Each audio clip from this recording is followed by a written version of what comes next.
من پسورد نداشتم یه اپلیکیشن ران کردم از این پسورد درخواست کردم پسورد شیر کردم بعد خب یه معرفی از سیسکو آیس بریم.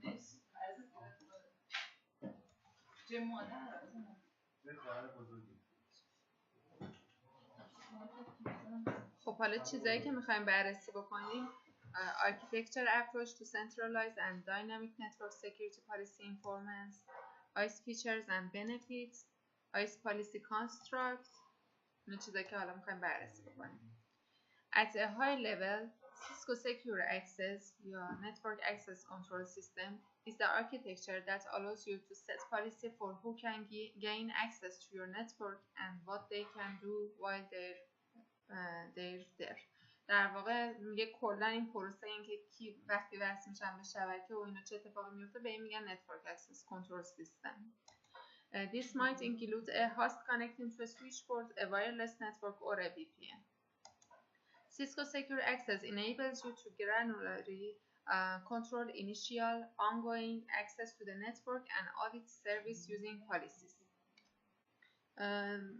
کلا شامل تمام این مراحل میشه که حالا شروع میشه درخواست وصل شدن اتصال به شبکه، چه اتفاقی میفته تو اون پروسه اون وسطا و حالا چه لول دسترسی داده میشه به یوزر. به اینا همه میگن Cisco Secure Access که کنترل میکنه where user and devices can go on a network, what they can do.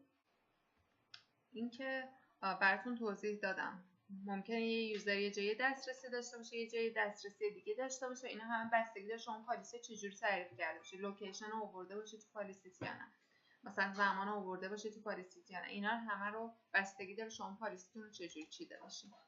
Cisco ISE is the central policy engine for the Cisco Secure Access architecture. Without ISE, Cisco Secure Access cannot exist.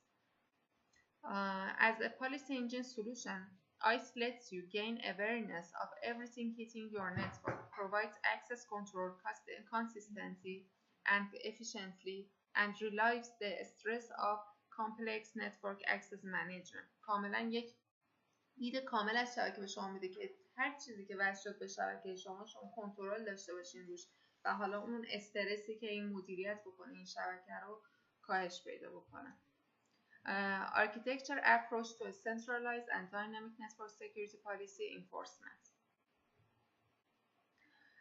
Prior to 2004, Cisco developed a NAC solution called Cisco NAC Framework. قبل از سال 2004 از Cisco NAC Framework استفاده میشد. It was heavily based on 802.phonics and integration with network services.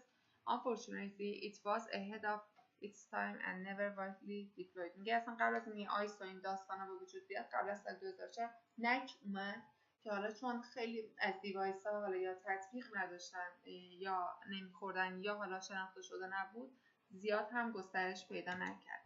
It was بله داتفانیکس رو داشته ولی خب میگم چون آره 802.phonics رو آره رادیوس هم ساپورت میکرده ولی چون دیوایس ها حالا یا iOS شون نمیخورد یا فقط مثلا اون کمپانیه فقط iOS مخصوص به خودش رو ساپورت میکرده نتونسته زیاد گسترش پیدا کنه، کامپتیبیلیتی نداشته زیاد که بخوام بقیه بخرنش این امپلایز رو استفاده بکنن.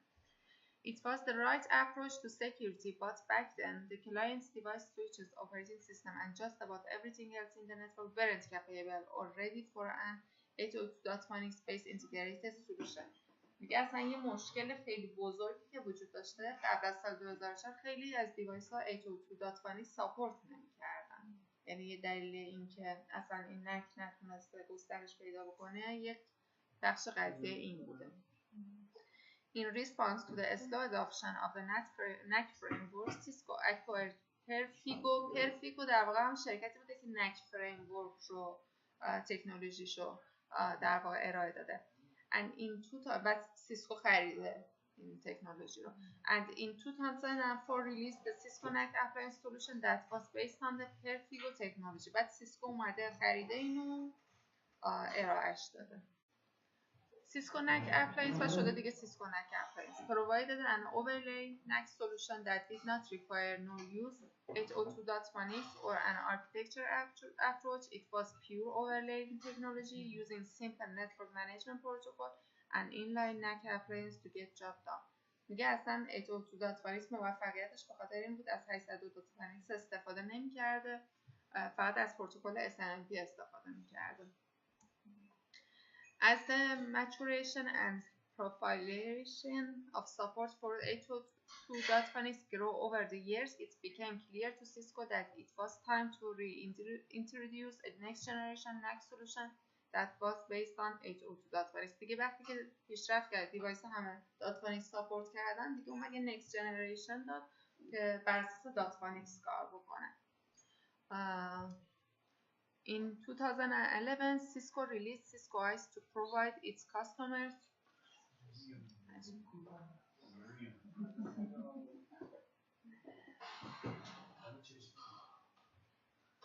In 2011, Cisco released Cisco ISE to provide its customers with an 802.1x based NAC solution. ISE was a new built-in from the ground up security policy control system. Since 2011, Cisco has continued to aggressively evolve and innovate on the ISE solution and the Cisco Secure Access Architecture. که دیگه بعد از سال 2011 دیگه ISE اومده و ورژن های مختلفی رو داره. خب این در واقع یه شمای کلی از این که چجوری ISE عمل میکنه. یه نتورک دور داریم به اصطلاح، در واقع همونی میشه که وقتی یوزر وصل میشه به شبکه شما، حالا چه از طریق وایرد باشه، وایرلس باشه، VPN باشه، میاد در واقع کانتکست آیدنتیتی انجام میده. کانتکست آیدنتیتی یعنی چی؟ یعنی که از کجا، چه زمانی، چه جوری وصل شده به شبکه شما و حالا اینکه این تریت هست، وانربیلیتی محسوب میشه یا نه. بعد میاد سراغ بعد حالا پوستچر اسسمنتش اوکی هست، یعنی اون دیوایس تطبیق داره با اون شرایطی که شما لازم دارین برای شبکه‌تون یا نه. بعد اینا اگه اوکی شد میره سراغ اکسس پالیسی ها، یا ترادیشنال مود ترادیشنال استفاده میکنه یا تراستک استفاده میکنه، گست اکسس، BYOD اکسس، رول بیس اکسس. اینا همه بستگی داره شما چی تعریف کرده باشین، میره دقیقاً با اینا تطبیق پیدا میکنه پالیسی تو آیس. به ترتیب میاد اولیه باهاش سرخ نکنه، میره سراغ دوم، میره سراغ سوم، به این ترتیب و حالا غیره. Business and IT benefits of deploying and capabilities of ISE.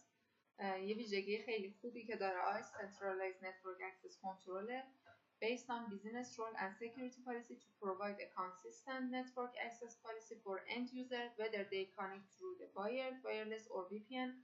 All this can be done from a centralized ISE console that then distributes enforcement across the entire network. در واقع شما از یک کنسول تمام پالیسی کل شبکه‌تون رو اعمال می‌کنید در کل شبکه و خیلی راحت و خیلی اوکی. Simplify security audit and compliance using ISE single management console for simpler policy creation, visibility and reporting across all company networks. IT can easily validate compliance for audits, regularity requirements and mandated federal guidelines. میگه حالا این چیزایی که حالا اگه شما ما که حالا قانون درست حسابی تو مملکتمون نداریم، ولی خب حالا واسه کشور خارجی مثلا یه سری قانونهای فدرالی هست، میگه اونا رو هم باشون تطبیق داره و هیچ مشکلی نداره. پیسیایی که گفتیم یه جایی توضیح پرداخت کردن، یعنی ملزم هم که پیسیایی بیشتر رعایت کنن باید این توضیح بدن. جایی که حوزه بانکی هستن توی حوزه بانکی این مجبورن پیسیایی بیشتر رعایت کنن که به شبکه بانکی بتونن وصل بشن. Secure business and context-based access per your company policies. ISE can match users, endpoints, and each endpoint's security posture plus other attributes such as time, location, and access method, thus creating an all-encompassing contextual identity. With this identity, IT administrators can apply precise network security policy controls. در واقع شما پوستر میتونی بیاری توی پالیسی که میسازی، زمانش رو بیاری، لوکیشنش رو بیاری. مثلا بگید سویچ ساختمون A، شما یه لیست درست میکنین وقتی که آیس آوردی بالا، حالا اون قضایای اولیش دیوایس رو باید رجیستر بکنید تو آیس. دیوایس رو که رجیستر کردی میتونه یه گروپ آیدنتیتی درست بکنه. گروپ آیدنتیتی که درست میکنیم مثلا ساختمان A میذاری، بعد اینا رو همه رو اد می‌کنی تو ساختمان A. این به چه درد میخوره؟ توی پالیسیت بعدا میزنی مثلا ساختمون، اگر سویچ ساختمون A بود، آفرین، ساختمون A بود، مثلا حالا اتنتیکیشن انجام بده، اتوریزیشن انجام بده و از این قبیل. دست خودتونه، فقط مثلا بستگی به خودتون داره. Gain greater network visibility and more accurate host node identification with ISE profiling and profile fit service capabilities. This functionality provides detailed real-time and historical visibility of all devices on the network. خب حالا به خاطر هم قضیه فیت سرویسی هم که داره خیلی جلوتر از چیزای دیگه، گفتم وقتی حتی مثلا شما دیوایستون وصل میکنه بشه تشخیص میده این چیه. آره دقیقاً این آی پی فون، این نمراکی، این چیه، دقیقاً همین تشخیص میده. قابلیت کورلیشن هم داره، یعنی از لاگه های مختلف مثلا یه نتیجه گیری میکنه. اصلا ببین نتیجه گیری همش، آره اصلا این کار میکنه که باعث میشه شبکه شما صرفا لاگ نگیره، مثلا بگم اگر این لاگ و این لاگ و این لاگ اتفاق افتاد، یعنی یه فلان مثلا حمله میخواسته چه یا مثلا دسترسی غیر مجاز اینجوری میخواسته. ببین لاگ، این لاگی که توی آیس هست نتیجه رو به تو نشون میده. اتفاقا نتیجه این که چه اتفاقی در نهایت افتاده، کنترلش با پالیسی، با فایر پاور، با خود آیس که این اتفاقا میفته. لاگ به تو مرحله به مرحله نشون میده. الان اینتگریشنه آیس از فایر پاور استفاده میکنه یا فایر پاور از آیس استفاده میکنه؟ آیس از فایر پاور استفاده میکنه. فایر پاور رو با آیس جوین میکنی، بعد یه پالیسی میسازی. مثلا فایر پاور اگه مثلا فلان چیز ارور رو داد، مثلا برای فلان اند پوینت یا مثلا چنان والنربیلیتی رو تشخیص داد، اینو کوارانتین بکن. یه گزینه داره کوارانتین رو میزنی. اینا رو توی آیس این پالیسی ها رو تعریف میکنه برای فایر پاور، ولی در نهایت باید اینا اینتگریت بشن. یه تپ داره فایر پاور خب اون واسه خودشه دیگه، خودش تگین میکنه بعد میفرسته به آیس. ببین این SCT خود فایر پاوره، تو بستگی داره اونو میخوای استفاده بکنی، آیس رو میخوای استفاده بکنی. به نظرم آیس رو باید استفاده بکنی چون اینا همه در نهایت میاد توی آیس کنترل میشه. ولی اون SCT فایر پاور هم مثلا برای خودش میشه، نمیدونم اونو استفاده کنی بعد بیاد آیس.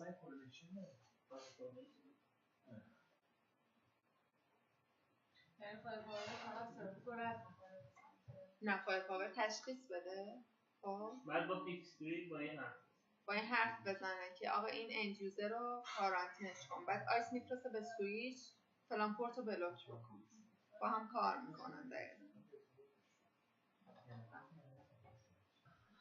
خب این جزء کدوم قابلیتش میشه که آیس به سویچ میگه این کارو بکن؟ COA. بعد اونم بازم ریکوایرمنت داره، یعنی سویچ خاصی یا نه چون شلشو داره خودش میتونه کامل کنه؟ من فکر میکنم به خاطر خود آیسه میتونه انجام بده. بذار من کامندا رو برم ببینم و برم ببینم. باید باشه چون آیس از ورژن 1.0 از سال 2011 اومده. آره هستش، قطعا هستش. خب چه استرس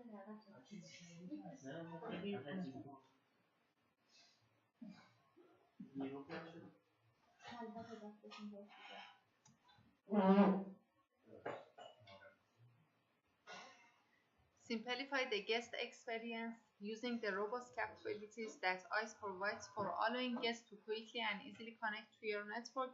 Guests can use a coffee shop hotspot, self-service registration, or a sponsored access for guest visitors, contractors, consultants, and customers to get to specific resources. ISE includes fully customizable branded guest portals created in minutes with dynamic visual workflows that let you easily manage the guest policy and experience.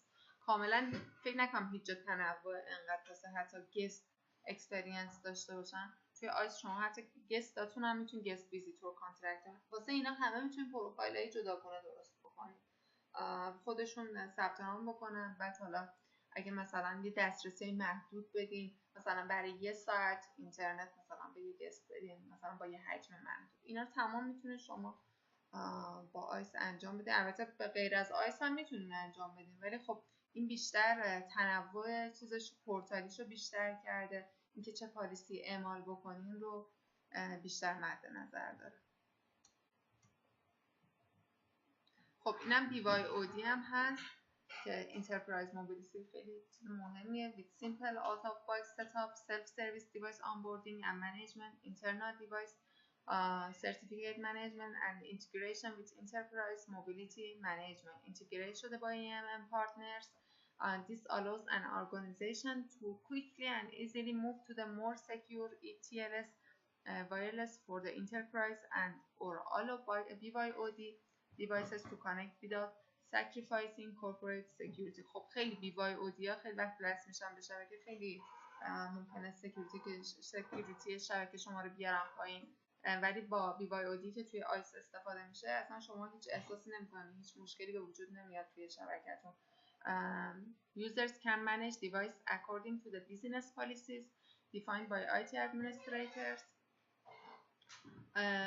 در واقع بر اساس اون بیزینس پالیسی هایی که ادمین توی شبکه توی آیس تعریف کرده BYOD یا باشون رفتار میشه.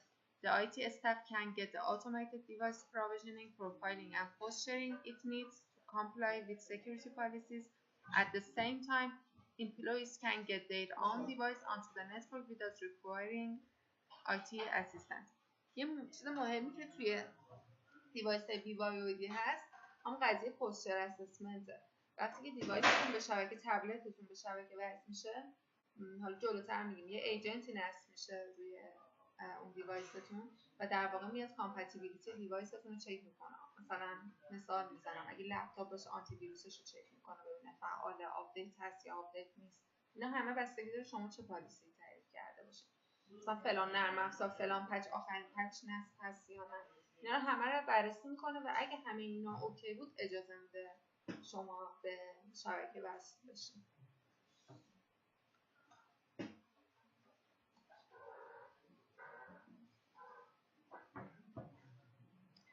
Dynamically construct a software-defined segmentation policy that segments user, devices, and nodes on your network based on security policy. در واقع سگمنتیشنی انجام میده آیس که شما میایین نوداتون و دیوایساتون رو سگمنت بندی میکنین. آیس uses Cisco توسط technology to define context-based access control policies using security group tags. در واقع برای این پالیسی هایی که بخواد انفورسمنت توی سگمنتیشن از سیسکو توسط استفاده میکنه، security group tags استفاده میکنه. This policy is then pushed to trusted capable network devices for enforcement when used in a security group ACL. یه security group access list داره که شما از این تگایی که زدین توی اون استفاده میتونید بکنید. SGTs allows you to dynamically segment the network without the complexity and overhead of traditional segmentation methods such as VLANs and ACLs. میگه اون دردسرای access list ها و اون VLAN درست کردن ها رو دیگه اصلا نداره. Additionally, security device can alert ICE to live host threat activity such that ICE can change a user host SGT value dynamically. حتی به صورت داینامیکلی میتونه تگ یک end user رو یک دیوایس رو عوض بکنه و باشه یه جور دیگه برخورد بکنه. The new SGT value typically quarantines the host from doing additional damage on the network و اون رو کوارانتین میتونه بکنه که بیشتر به شبکتون آسیب نرسونه. Kind of like turning on your deflector shields. یه اصطلاحی هم به کار برده اینجا.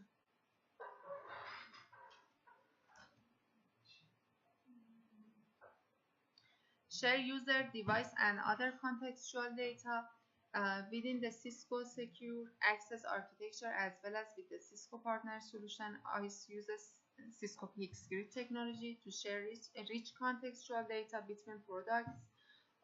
PXScript گفتیم که هر کدوم از این تکنولوژی‌هایی که شما تو سازمانتون دارین یه اطلاعاتی رو به وجود میاره، از همه اطلاعات آیس میتونه استفاده بکنه. This technology improves treat visibility and accelerates the capability to detect, investigate, mitigate, and remediate security threats. Peaks Grid improves a system overall contextual awareness and thus decreases time to containment of network threats.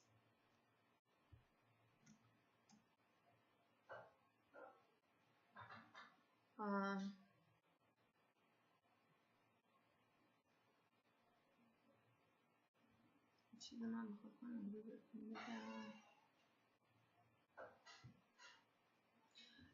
یه خصوصیت خوبی که داره پوستر اسسمنت، میتونه دیوایس رو وقتی داره اسکن میکنه رمدییتش هم بکنه.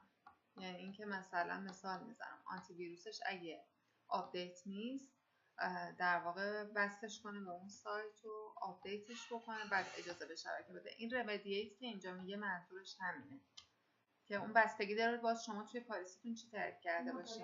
من بستشون میکردم به یه زون خاصی که اونجا مثلا اکسس داشته باشه مثلا برای آن سایر نرم افزارا. آره خودتون باید آدرس بدین، خودتون باید لینک بدین تو آیس که آره که آقا بس شده این مثلا سایت آپدیت بشه وقتی که اوکی شده اوکی داره آیس. آره اون درصد خطاش بالا نمیره. ببین پوستر اسسمنت یه مقدار هنگی تو کارش هست. حالا هنگیش به کنار مثلا طرف سیستم شاید چیز باشه دسترسی نداشته باشه مثلا یوزرش محدود اجازه نمیده مگر اینکه تو مشخص کنی اوکی آنتی ویروسش آپدیت نیست ولی تا 3 روز وقت داره آپدیت بکنه. بستگی داره تو چی چیز کرده باشی ست کرده باشی. اگه نه حتما باید آپدیت بشه که دسترسی پیدا نمیکنه تا زمانی که تو اجازه سرش خیلی زیاده. یکم راه اندازیش دردسرش اولش زیاد هنگ میکنه مخصوصا وقتی که شما در واقع آنتی ویروستون رو میخواین معرفی بکنید آنتی مالویرتون رو میخواین معرفی بکنید بعد میاد بالا اسکن میکنه اوکی اسکن میکنه ولی مثلا اون آنتی مالویر رو میخواد چک کنه هنگ میکنه یا وسط پروسس. یه بدیای اینجوری داره من اینجوری باش برخورد کردم که مجبور شدم آنتی ویروس نذارم آنتی مالویر گذاشتم یو اس بی چک گذاشتم فایروال گذاشتم آنتی مالویر هم میگم باز هنگ یه دردسرای این چنینی داره. داتفانیکس و تگکسش واقعا عالی کار میکنه خیلی خوبه همه چیزش ولی پوسترش به نظر من هنوز خیلی جای کار داره. حتی من اپلیکیشن ویزیبیلیتیشو نمیدونم اپلیکیشن ویزیبیلیتیش میدونی چیه؟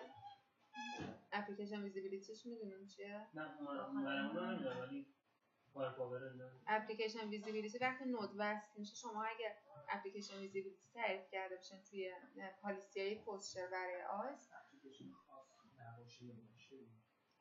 نه اصلا نشون میده یوزر چه اپلیکیشن‌هایی نصب داره. بعد مثلا میگی تعریف میکنی کروم میره واسش پروفایل تعریف کنه آقا با کروم اگه باز کرد کرومشو ببند تسکش بکن ببند یا اینکه مثلا فلان نرم افزار آن اینستال بکن اینا. ولی اپلیکیشن ویندوزش دسترسی میگیره ایجنت داره دیگه باید با انی کانکتر یا نه انی کانکتر ولی متاسفانه من زیاد جواب نگرفتم از اپلیکیشن ویزیبیلیتی. شاید تو این ورژن‌های جدیدش بهتر شده باشه. یه دونه داشت یه دونه ویزارد داره بعضی جا اپلیکیشن ویزیبیلیتیشو ویزاردش رو داشت من اونو تست نکردم من خودم دستی رفتم کانفیگ کردم و پسیو آیدیو ولی تو این ورژن آخری دیدم ویزارد اپلیکیشن ویزیبیلیتی رو برداشته. حالا باز باید ببینیم اون چجوریه. اپلیکیشن ویزیبیلیتی خیلی فیچر خوبیه ولی بعد باش مثلا با پرایم که سینک میشه چه اطلاعاتی اونجا میفرسته همین اطلاعات اینجا رو میفرسته حالا کار کرده پرایم من کار نکردم ولی اینا مثلا چه چیزی میخواین شما؟ نمیدونم چون این دو با هم سینک میشه کاملا چه اطلاعاتی رد و بدل میکنه چون پرایم صرفا مانیتورینگ داره کار کنه یه اکشنی داره ولی پرایم نه اکشن نداره. سیسکو پرایم مانیتورینگ کانفیگ هم میشه انجام داد. چه چیزی از این میگیره یا آیس چه چیزی مثلا از پرایم میگیره؟ اینو باید ببینم، پرایم هم باید ببینم، چون همین موضوع اینه که چه اطلاعاتی میخواد در اختیارش قرار بده و همین الان این وصله من الان یه سرچ بکنم باید چی داره.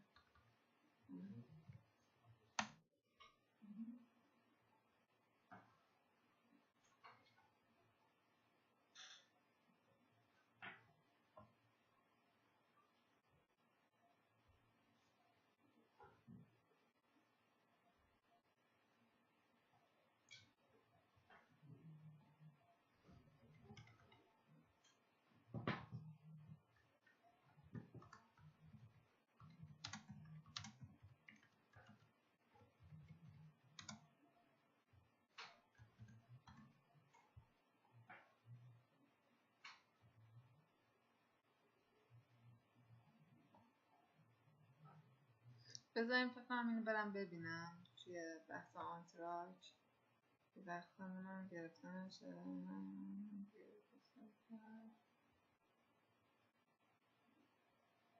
فکر میکنم شاید کنترل پرایم هم دستش میگیره که مثلا کانفیگ میکنه. آره منم همین فکر میکنم. ولی دیگه سیسکو پرایم باید اینفورمیشن پرایم نتورک کنترل سیسکو پرایم فرستیشه. آره اینو بذاریم visibility X.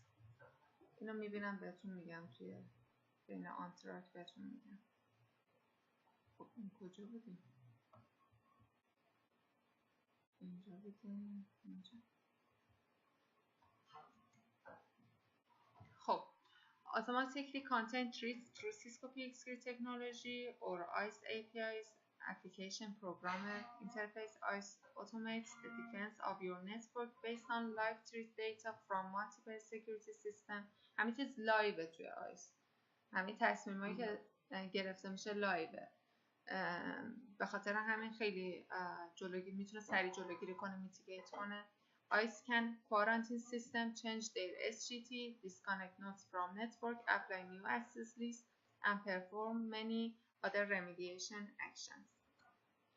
Network device administration, access control, and auditing using TACX Plus که توضیح دادیم راجبش. Cisco ISE supports full TACX Plus to provide you with AAA services to all your network and security devices. Cisco even has a Cisco ACS to ISE migration tool همون که صحبت کردیم راجبش to speed the transfer of your ACS policies to ISE که میتونیم استفاده بکنیم که حالا سریع مایگریت بکنیم از ACS به ISE. خب یه سری فیچر و بنفیت داره. یکیش همون centralized managementشه که helps administrators centrally configure and manage profilers, post-share, guest authentication and authorization service in a single web-based GUI console. Simplifies administration by providing integrated management services from a single pane of glass. Business policy enforcement. Provide a role-based attribute-driven policy model for flexible and business-relevant access control policies.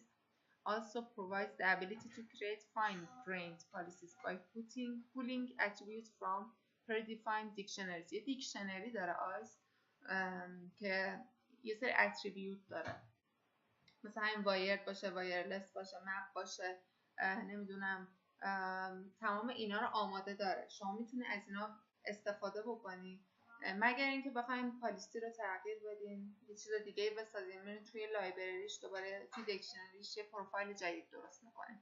این خوبی اینجوری داره. Includes attributes such as a user and endpoint identity, posture validation, authentication protocol. این چیزایی که توی دیکشنریش آماده هست. Profiling identity and other external attribute sources. This can be created dynamically and saved for later use. وقتی شما در این پالیسی رو تعریف میکنید، مثلا توی آیسا ورژن جدید، اون حالا دیدن آقای خزایی و خانمشون دیدن، این درگ اند دراپیه. بعد وقتی که درگ اند دراپ میکنید یه جا داره یوز داره، دیدین؟ یه جا داره سیو داره. یوز میتونی بزنی که این توی دیکشنریت بره که از اون پالیسی بعدها هم استفاده بکنی، تکرار بکنی، هی دوباره نیای بسازی. یه دونه سیو داره که حالا سیو میکنه. این ویژگی اینو داره میگه در واقع که میتونی هر پالیسی هم که میسازی توی دیکشنری اد بکنی و بعداً استفاده بکنی. integrates with multiple external identity repositories such as میگه که با همه external identity source هم کار میکنه، با اکتیو دایرکتوری کار میکنه، LDAP کار میکنه، OTP کار میکنه، ODBC کار میکنه، با تمام اینا کار میکنه. تمام این گزینه‌ها و منوها رو داره. خب access control provides a range of access control options include downloadable ACL, VLAN assignment, URL redirection که این بیشتر توی پوستچر استفاده میشه، named ACL and SGTs using the advanced capabilities of network device enabled with Cisco TrustSec technology. Secure supplicant-less network access with easy connect.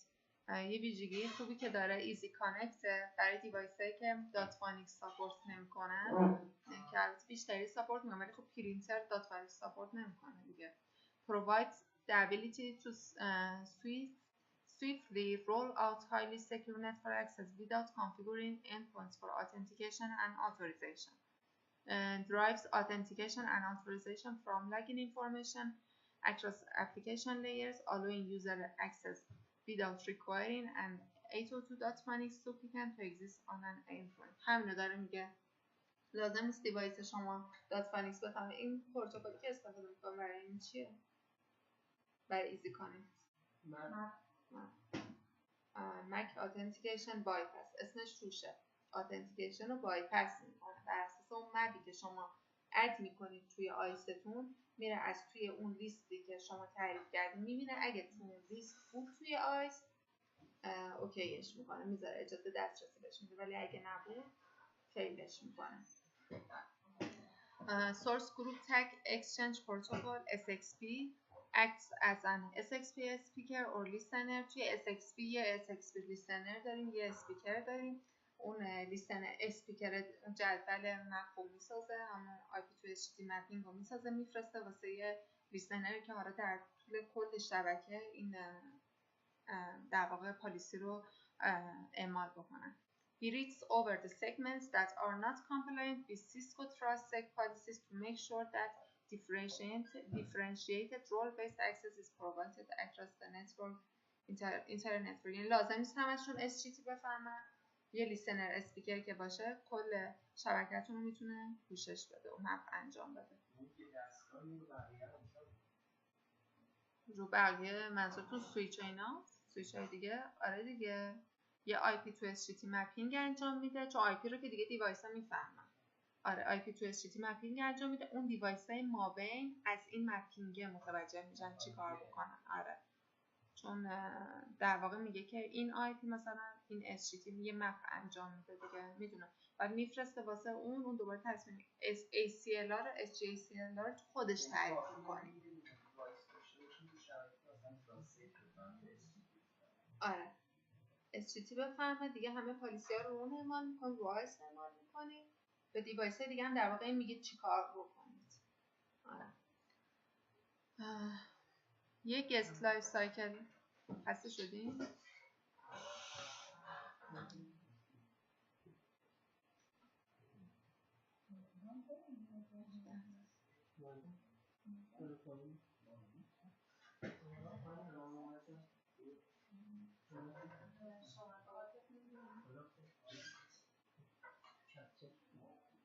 چیکار کنم استوب کنم؟ چیکار میکنم؟